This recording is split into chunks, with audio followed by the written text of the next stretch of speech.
marcha. Ça vient de 1 Roi chapitre 19, verset 8.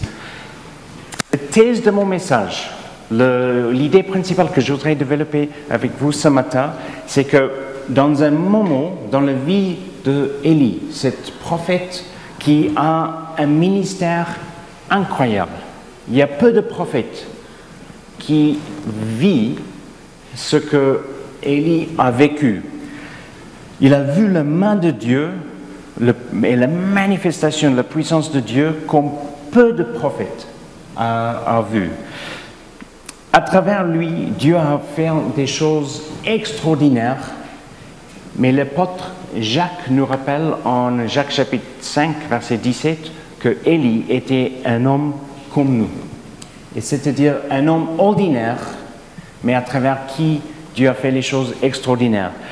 Il arrive un moment dans sa vie où il a besoin d'être fortifié. Souvent, quand on parle d'Élie, on parle beaucoup les miracles que Dieu a fait à travers lui et son ministère.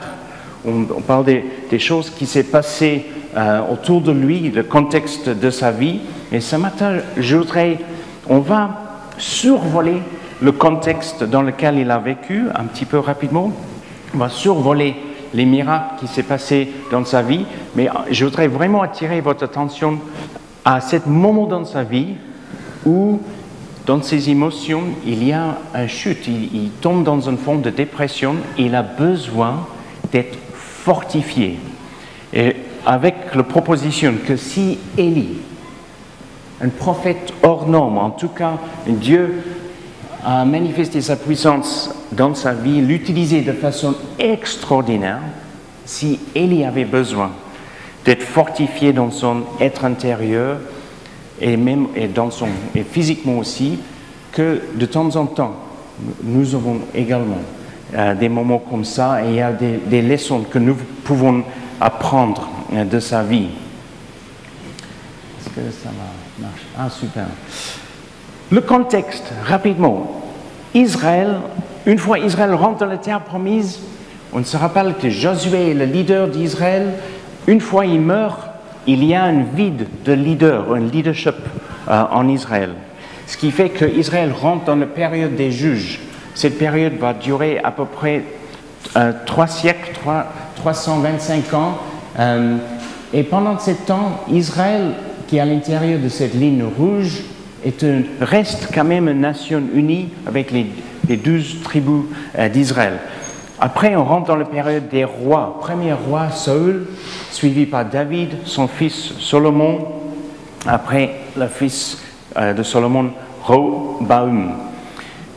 Mais à cause des péchés de Salomon, qui, avec les mariages de beaucoup d'autres femmes qui n'étaient pas d'Israël, pas juifs, il est attiré vers les idoles les femmes avec qui il se marie. Son cœur s'éloigne de Dieu, et à cause de son péché, vous pouvez le lire si vous prenez les notes, 1 Roi chapitre 11, versets 9 et 11, Dieu décide que le royaume va être pris ou arraché les descendants de David. Mais parce que Dieu a fait une promesse à David, qu'il y aura toujours un de ses descendants sur le trône, il laisse le tribu de Juda qui va siéger à Jérusalem. Et donc, Israël devient, on va reculer. Tu peux reculer une fois, s'il te plaît, Sam. Tu peux avancer une fois. Ok. Maintenant, on voit pas une ligne très bien, mais là, il y a Jérusalem, et à peu près une ligne se met en place où on a deux royaumes, le royaume du nord et le royaume du sud. Deux royaumes avec deux rois, les 10 tribus d'Israël. Et on parle d'Israël, mais c'est les 10 tribus dans le royaume du nord et 2 tribus, Benjamin et Juda, dans le sud. 2 rois qui siègent en parallèle, une nation divisée. C'est un moment très triste dans l'histoire d'Israël. Alors, tout ça se réalise pendant le règne du fils de Salomon. Roboam, en 1 roi chapitre 12. Et il y a un passage de temps, et dans le royaume du Nord, 7 rois plus tard, on arrive à un roi qui s'appelle Akab. Et Akab était déjà précédé par les rois qui n'étaient pas vraiment bien. Déjà, Jéroboam avait fabriqué 2 veaux d'or.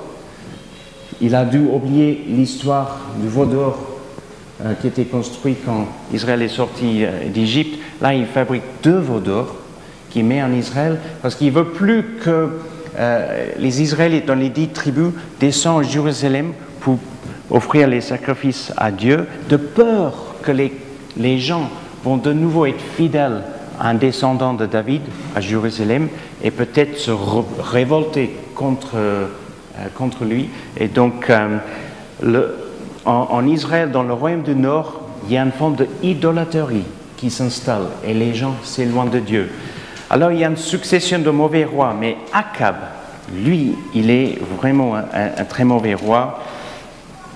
En 1 roi chapitre 16, verset 30, Akab fit ce que l'Éternel considère comme mal et fut pire que tous ses prédécesseurs. Et en plus, pour vraiment rendre les choses encore plus compliquées, si déjà les choses n'étaient pas compliquées avec sa façon de gérer ce royaume du Nord et en Israël, il se marie avec une femme qui est non juive, un idolâtriste, comment dit-on, qui idolâtre, Jézabel. Jézabel qui, elle, fait en sorte que les prophètes de Dieu soient massacrés, mis à mort. C'est une période très noire pour ce royaume du Nord en Israël. Vous savez, les amis, quand les choses vont très mal et on pense que ça ne peut pas aller beaucoup, ça ne peut pas être pire que ça, il ne faut pas perdre espérance. Parce que Dieu, c'est à ce moment-là, Dieu qui montre son amour pour Israël, on aurait pu penser qu'il va juste s'occuper de Juda, le royaume du Sud, parce qu'après tout, il y a Jérusalem, il y a le temple de Salomon à Jérusalem, il y a les prêtres descendants d'Aaron, les Lévites qui continuent leur service au temple, que peut-être Dieu aurait favorisé le royaume du Sud et laissé un peu le royaume du Nord, vu leur état d'idolâtrerie, leur péché, leur rébellion contre Dieu. C'est à ce moment-là, Dieu va élever Élie pour être prophète dans le royaume du Nord, en Israël. Alléluia! Des fois, on voit ce qui se passe dans le monde, on voit ce qui se passe un peu en France et on dit, spirituellement, est-ce que ça va vraiment bien avec les lois, des fois qui est votée, on dit, est-ce que ces lois ne sont pas contre le plan de Dieu? Il ne faut jamais perdre l'espérance. Il faut juste continuer à prier, intercéder pour notre pays.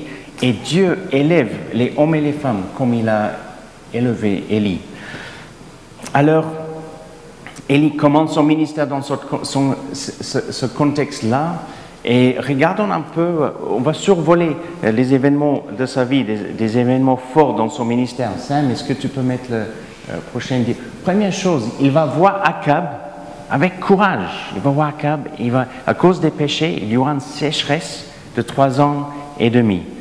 Il prie, il ne va pas pleuvoir, il annonce au roi, il ne va pas pleuvoir jusqu'à je prie qu'il va pleuvoir de nouveau. Après, il doit se cacher parce que sa vie est en danger et il va se cacher. Merci Sam.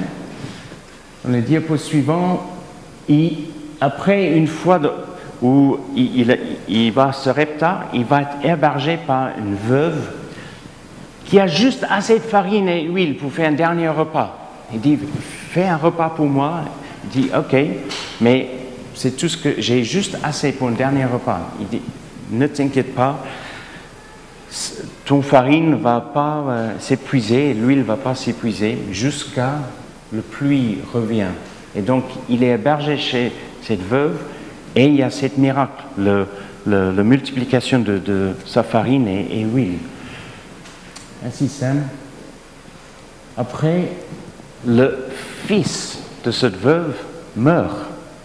Et Élie prie pour que Dieu lui ressuscite, qu'il revienne à la vie. Dieu exauce sa prière et le fils de veuve est ressuscité. Merci Sam. Après, il y a ce moment fort que ça vaut un message tout seul, juste ce moment. La confrontation avec les prophètes de Baal. Et vous vous rappelez l'histoire, ce moment en 1 Roi 18, verset 22. Je lis juste le verset comme ça, parce que ça nous remet dans la situation. Élie qui dit « Je suis le seul prophète de l'Éternel qui reste. Il y a 450 prophètes de Baal. Qu'on nous amène 2 taureaux, qui choisissent pour eux l'un d'eux, qu'ils le découpent et qu'ils en disposent les morceaux sur le bois, mais sans y allumer le feu. Je ferai de même avec l'autre taureau. Je le placerai sur le bois et je n'y mettrai pas le feu. Puis, vous invoquerez votre Dieu et moi j'invoquerai l'Éternel. Le Dieu qui répondra en faisant descendre le feu, c'est celui-là qui est Dieu. » Tout le peuple répondit « D'accord, c'est bien. » Et ça rapporte l'histoire où les prophètes de Baal passent toute la journée, se mettent dans tout un état, en sautant, en dansant, au point même de couper leur propre corps pour faire couler du sang,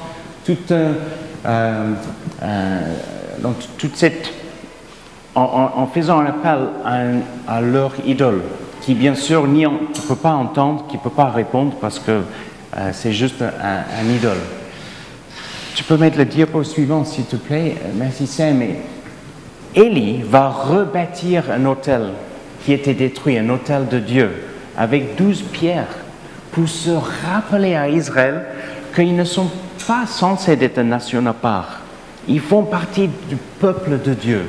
12 tribus, et que Jacob, Dieu a changé le nom de Jacob en Israël. Jacob qui a ses 12 fils, ils appartiennent à une nation, un peuple. Et ça, vous pouvez lire en 1 Roi chapitre 18, versets 30 et 31. Alors, Élie rebâtit cet autel. Juste petite pause. Quand les choses dans notre vie ne vont pas très bien, des fois il faut penser à rebâtir un autel. Des fois on est tellement pris dans nos activités. Je fais pas allusion à une vie d'idolâtrie. Bien que tout ce qui prend la place de Dieu dans nos cœurs il y a le risque que ça devienne une forme d'idole. Mais quand on rebâtit l'autel et on dit « Seigneur, je vais chercher ta face », ça parle d'honorer Dieu, ça parle de chercher sa face, de prier, un sacrifice présenté à Dieu. Et nous sommes les sacrifices vivants. Dans l'Ancienne Alliance, on brûlait un animal sur l'autel. Dans la Nouvelle Alliance, c'est nous. On est les sacrifices vivants. Romains chapitre 12. Des fois, il y a des moments dans notre vie où on doit rebâtir cet autel. On appartient à Dieu. Alors, merci Sam. Et Élie va plus loin, il va dire verser de l'eau sur l'autel. Comme ça, on ne peut pas dire oui, le bois était tellement sec, peut-être il y a eu une étincelle. Non, verse de l'eau. Ça va être un vrai miracle. Merci Sam. Et il prie et le feu descend des cieux. J'ai mis les images parce que j'avais pensé que peut-être les enfants seront avec nous, comme il n'y a pas d'école de dimanche. Je me suis dit, peut-être, je vais adapter mon message au cas où il y a des enfants. Et donc, voilà, on roule comme ça ce matin, d'accord? Et un moment très fort. Là, on est à notre quatrième miracle. la manifestation de la puissance de Dieu. Et ensuite, Élie il va prier pour que la pluie tombe. Entre parenthèses, les Israélites, tous les prophètes de Baal, donc c'est un commencement d'une forme de nettoyage en Israël. Gardez en tête, s'il vous plaît, on est dans l'ancienne alliance, on n'est pas dans la nouvelle alliance. Notre combat n'est pas contre le chair. Hein, il y a un contexte historique. Sam, merci. Élie, la Bible nous dit que Élie met sa tête à ses genoux, il se met dans cette posture pour prier, pour que la pluie revienne. Et il dit à son serviteur, allez voir, est-ce que tu vois les nuages? 7 fois. Je vois rien. 7e fois, je vois un nuage qui vient de la mer, la taille d'une main d'un homme. Il dit, ok, il va pleuvoir. Et là, il va pleuvoir. Et merci Sam. Et donc il voit ce petit nuage qui vient, et la pluie qui tombe dans les torrents. 5e prière exaucée par Dieu. Et le 6e miracle qui est incroyable, que Élie, rempli de force par l'Éternel, il serre son ceinture autour des reins, ça c'est chapitre 18, verset 46, et il court devant le char du roi Akab jusqu'à l'entrée de Jizreel. Il court plus vite que le chariot et il y arrive avant Akab dans son chariot. Tu peux mettre voilà, c'est bon. Élie vit des choses incroyables. Combien de prophètes dans la Bible a vécu tout ça? Incroyable. Et l'épouse de Akab apprend tout ce qui s'est passé, que ses prophètes sont morts, que Dieu a exaucé la prière d'Élie, Dieu a envoyé le feu du ciel sur l'autel qu'il avait rebâti. Et au lieu de se repentir, on aurait pu penser quelqu'un avec un raisonnement plus ou moins cohérent, plus ou moins intact, correct, à ce moment-là aurait dit, là, il y a eu une manifestation de la présence de Dieu que moi, je ne peux pas contester. C'est un bon moment pour moi de se repentir et donner gloire à Dieu et plaider qu'il ait miséricorde pour moi. Non. Qu'est-ce qu'elle dit? Elle envoie un message à Élie. Elle dit, je vais chercher le verset, oui, chapitre 19, verset 2. Alors, Jézabel envoie un message à Élie pour lui dire que les dieux, pluriel, me punissent très sévèrement si demain, à la même heure, je ne t'ai fait pas subir le sort que tu as infligé à chacun de ces prophètes. Une menace de mort à Élie. Mais après tout ce que Élie a vécu, il n'avait pas vraiment raison d'avoir peur. Mais il a eu peur. Élie prit peur. Il s'enfuit pour sauver sa vie. Il se rendit d'abord à Beersheba, dans le territoire de Juda, où il laissa son jeune serviteur. Puis il s'enfonça dans le désert.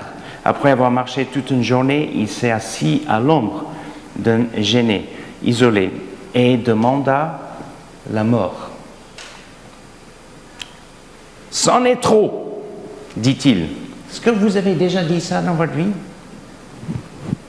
C'en est trop, je ne peux plus, je ne veux plus, c'est trop, c'est trop. Maintenant, Éternel, prends-moi la vie, car je ne vaux pas mieux que mes ancêtres. Il se coucha, s'endormit sur le genêt. Qu'est-ce qui s'est passé là? Que Élie tombe dans... D'abord, il prend peur, il s'enfuit, et on sent qu'il est dans un... on dirait dépressif, parce qu'au point qu'il veut que Dieu prenne sa vie. Après avoir vécu des miracles, pas seulement peu de chrétiens ont vécu, mais peu de prophètes, même peu de prophètes dans l'Ancienne Alliance avaient vécu. Et je voudrais proposer simplement que Élie, comme comme Jacques a dit en Jacques chapitre 5, Élie est un homme comme vous et moi, un homme ordinaire, à travers qui Dieu a fait les choses extraordinaires. Et nous sommes corps, âme et esprit.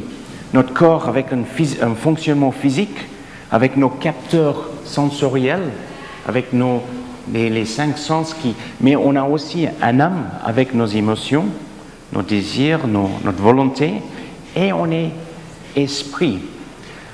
Les matérialistes ou ceux qui disent que tout ce qui existe c'est seulement matière, il n'y a rien de plus, veulent nous dire que notre corps et notre fonctionnement est purement matériel. Il n'y a pas d'âme, il n'y a pas d'esprit, on est purement matériel. Mais nous sommes corps, âme et esprit. Et ce qui se passe dans un des trois a un impact sur les deux autres. Et j'aimerais développer ça davantage, mais il y a un excellent message de Michel sur ce sujet, il a fait il y a une bonne année. Mais juste un petit exemple.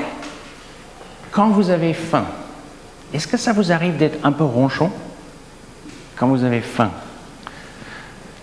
Ce qui se passe dans notre corps a un impact sur nos émotions. Et ce qui se passe dans notre esprit, le fait que nous sommes également les êtres spirituels, nous permet d'adorer Dieu, nous permet de prier, nous permet d'entendre la voix de Dieu, être sensible à son esprit. Si vous êtes fatigué et il y a une accumulation de fatigue au bout d'un temps, est-ce que ça a un impact sur nos émotions? Est-ce que, en anglais, on a une expression, il ne faut pas que a molehill mustn't become a mountain, que les taupinières ne deviennent pas les montagnes. Et je ne sais pas pour vous, pour moi, si j'accumule un peu fatigue, au bout de 10 jours, 2 semaines, les petits soucis commencent à prendre de l'ampleur beaucoup plus grande qu'ils sont en réalité. Et je commence à répondre un peu sèchement. Quand j'aurais bien reposé, ah oui, pas de souci, on réglera ça, on trouvera une solution. Fatigué, non, fais pas ça. Ce qui se passe dans notre corps a un impact sur nos émotions. Et moi, je voudrais vous proposer que Élie était émotionnellement épuisé. Et il avait besoin de certain nombre de choses et que Dieu va intervenir pour l'aider. Alors, qu'est-ce que Dieu fait? Première chose, très simple. Dieu lui dit en 1 Roi chapitre 19, verset 5, « Lève-toi et prie. Lève-toi et jeûne.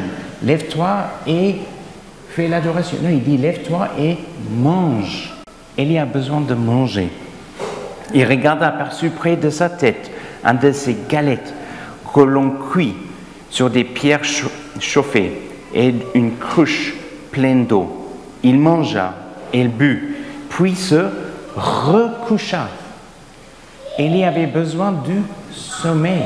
Vous savez, le sommeil, le repos, permet à notre système nerveux de se renouveler, on est régénéré. Et c'est important, c'est très important.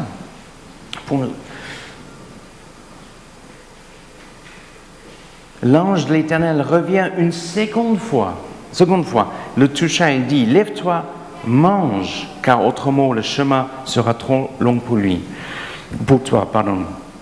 Se leva, mangea, puis fortifié par cette nourriture, il marcha 40 jours et 40 nuits jusqu'à la montagne de Dieu, à Horeb. Élie avait besoin, et nous avons besoin de nourriture saine. On a besoin de légumes, fruits, pas trop de sucre, pas trop de féculents, mais on en a besoin. Et il boit de l'eau. Vous savez, nous buvons beaucoup de choses. Dieu aurait pu lui dire, Élie, pour toi, pour te rebooster un petit peu, petit whisky, ça va te donner le petit coup que tu as. Non, pas de pinot, pas de coca, pas de thé, pas de café, pas de l'eau. En Afrique, l'animal le plus vigoureux, le plus fort, qui fait le plus peur, c'est le lion. Et le lion, il ne boit que de l'eau. Ça marche pour lui. Ok. on est dans la liberté. Mais j'en parle parce que je réalisais que moi, je buvais beaucoup de boissons sucrées et que ça avait un impact sur mon appétit, ça crée l'appétit. Après, on a le sentiment d'avoir faim et ça peut même jouer sur nos émotions. Un excès de sucre il y a un lien entre trop de sucre et dépression. C'est intéressant. En buvant plus d'eau, ça nous aide à avoir un appétit un peu plus équilibré. Enfin bon, c'est très bien pour le fonctionnement de notre corps. Notre cerveau a besoin d'eau, beaucoup d'eau. Il y avait besoin de sommeil, un repas et de boire de l'eau. Mais pas seulement. La réponse n'était pas que pour le corps. Il y avait aussi quelque chose pour l'âme et l'esprit. Pourquoi pour l'âme? Parce que Élie va aller à Horeb, de façon surnaturelle, 40 jours, 40 nuits. C'est là, il y a la main de Dieu sur lui. Horeb, c'est le même endroit où Moïse reçoit la loi, où Moïse a passé 40 jours, 40 nuits dans la présence de Dieu. C'est un lieu de révélation. C'est un lieu où Dieu parle. Et le plan de Dieu était que Élie soit dans la présence de Dieu et qu'il reçoit de Dieu une révélation. Il a reçu ce gâteau préparé par un ange, un gâteau du ciel, des fois les commentateurs disent, mais maintenant il a besoin d'entendre la voix de Dieu. Nous avons besoin d'entendre la voix de Dieu également. Alors il va rentrer dans une grotte et là, l'Éternel lui pose une question. 2 fois, Dieu lui dit, « Que viens-tu faire ici, Élie? Que viens-tu faire ici ?» Et ma conviction, c'est quand Dieu pose cette question à Élie, ce n'est pas une accusation. Ce n'est pas pour lui faire sentir mal ou qu'il se sent mauvais ou coupable. Cette question est posée pour lui faire réfléchir.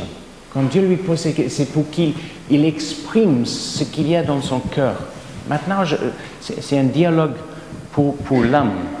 Il a mangé, il a bu, il a eu de repos. Maintenant, pour l'âme, que viens-tu faire ici, Élie? Il répond, j'ai ardemment défendu la cause de l'Éternel de Dieu, les armées célestes, car les Israélites ont abandonné ton alliance. Ils ont renversé tes autels, ils ont massacré tes prophètes. Je suis le seul qui reste, et les voilà qui cherchent à me prendre la vie. L'Éternel dit, sors et tiens-toi sur la montagne devant l'Éternel. Est-ce que Sam, tu peux mettre le diapo suivant, s'il te plaît? Et là, il y aura un ouragan qui se passe. Un ouragan, mais Élie n'entend pas la voix de Dieu dans cet ouragan. Cet ouragan est tellement fort, il fait éclater les rochers, un vent violent, et très très très puissant. C'est un diapo suivant, s'il te plaît. Après, il y a un tremblement de terre. Et même dans ce tremblement de terre, la Bible nous dit, Dieu n'était pas dans ce tremblement de terre. Après, il y a eu un feu. La parole nous dit, Dieu n'était pas dans le feu. Et je vais lire en verset 1 Roi 19, 12. Après cela, il y a eu un feu, l'Éternel n'était pas dans ce feu. Enfin, après le feu, ce fut un bruissement, je prononce bien, bruissement, doux et léger. Dès que Élie l'entendit, il se couvrit le visage d'un pan de son manteau et sortit se placer à l'entrée de la grotte. Et voici que quelqu'un s'adresse à lui. « Que fais-tu ici, Élie ?» Élie répond. Après, Dieu lui donne une réponse. Tu peux mettre le diapo. Voilà, c'est ce moment-là. Élie va sortir et maintenant il va entendre la voix de Dieu. Il se peut que Élie, tellement maintenant habitué à la manifestation de Dieu de façon assez dramatique, le feu qui est descendu des cieux, la pluie qui vient après 3 ans et demi de sécheresse, Élie était habitué de voir la main de Dieu de façon puissante et dramatique. Mais ce que Dieu voulait dire à Élie, c'est Élie, pour entendre ma voix, ça peut être très doux, très léger. pas forcément comme toi tu attends, pas forcément comme toi tu penses tu vas entendre ma voix. Dieu veut nous parler et ça ne va pas être forcément exactement comme on attend. Des fois, Dieu peut nous parler à travers la création. Il nous parle à travers sa parole, par son esprit. Mais des fois, ça va être un moment inattendu. Des fois, c'est à travers quelqu'un en parole.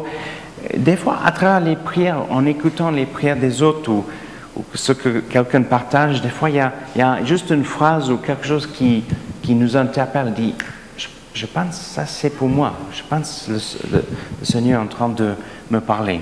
C'est doux, c'est léger.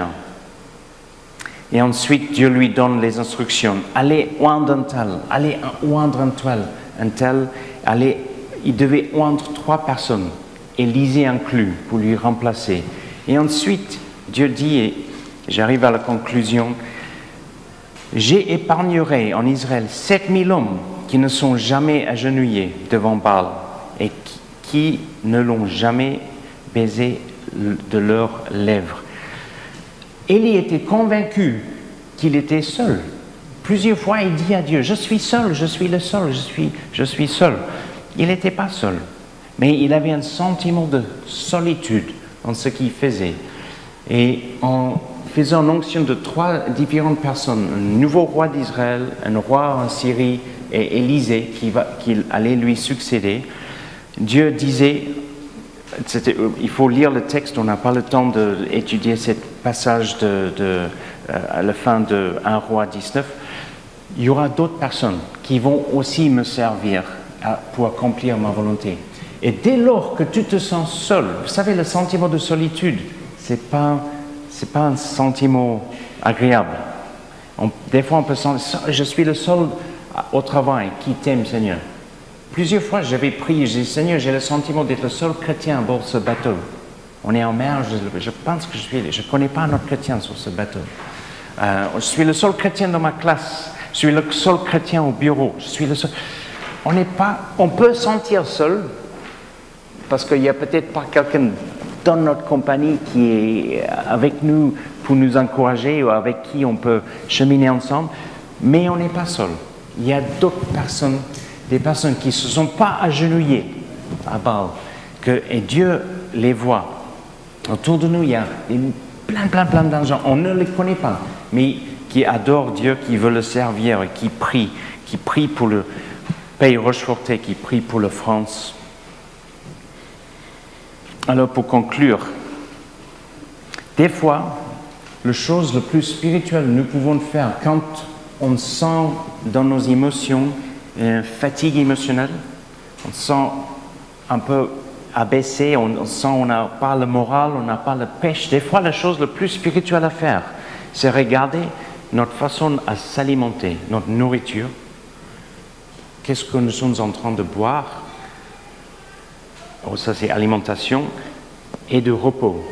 Rick Warren, qui a écrit Une vie motivée par l'essentiel, il dit des fois, la chose la plus spirituelle pour moi à faire, c'est se reposer. Parce qu'il donne beaucoup dans son ministère. Il y a vite un épuisement émotionnel qui vient. Des fois, ce qu'il a besoin, c'est un temps de repos pour que son système nerveux se remette. Et après, encore, parce que quand on est fatigué, des fois, on a les réactions un peu spéciales et on a tendance à voir le tableau noir.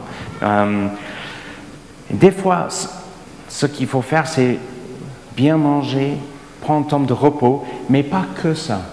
Dieu veut nous parler. Élie, que fais-tu ici? Dieu veut nous parler. Il veut nous faire sortir. Qu'est-ce qu'il y a dans notre cœur? Et Élie répond honnêtement.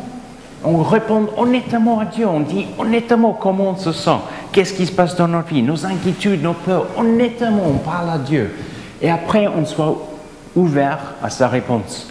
Et ce sera probablement une réponse qui est faite de façon très légère, très douce. Ce ne sera pas feu artifice avec votre prénom écrit dans les cieux. Ce sera inattendu, mais Dieu va nous parler. Après, comme il a donné des instructions à Élie, il va nous donner des instructions et nous remettre en route, remettre en mouvement, qu'on continue à avancer. Amen. Amen. Que le Seigneur vous bénisse. Monica, est-ce que tu as un chant pour nous?